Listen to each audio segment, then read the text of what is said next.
Many times we can find ourselves in a scenario where our desired expectations were not met, nor were they anywhere we thought they would be.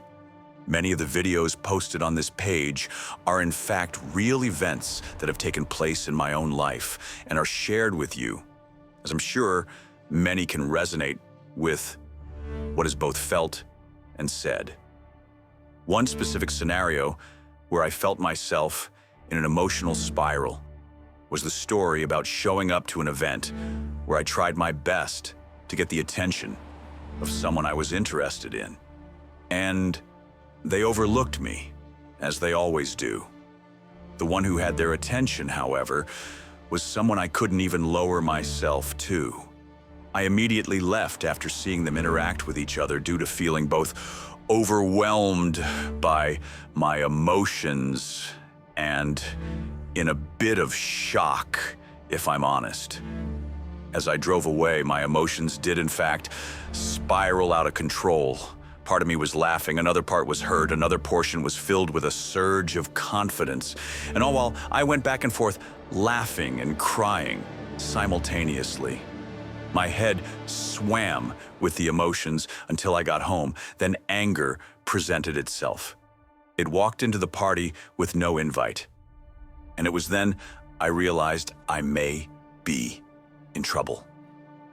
My mind took over and fed into the negativity provided by my anger, and I felt like I had lost myself.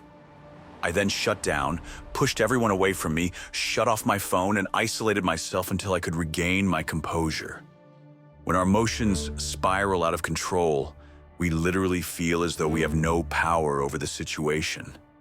We go over what we just experienced repeatedly and cannot find the answers that we so desperately need at that moment.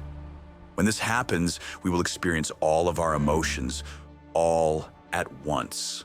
This can lead to panic attacks, increase anxiety, depression, and impair our judgment, just to name a few. This can also lead to long-term issues such as withdrawal, isolation, and self-destructive behaviors. We tend to lose ourselves in the process of trying to find ourselves again.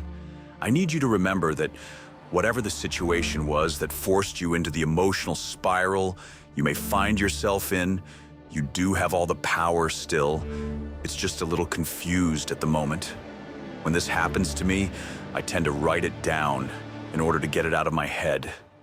This helps me because it takes the focus off myself and pushes my thoughts into something else. If I am stuck in my own head for too long, I will get lost.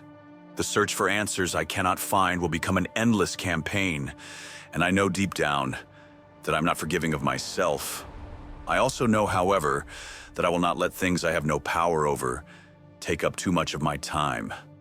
Please always remember that you have all the control and all the power within you, and you can change anything in your life that you want to.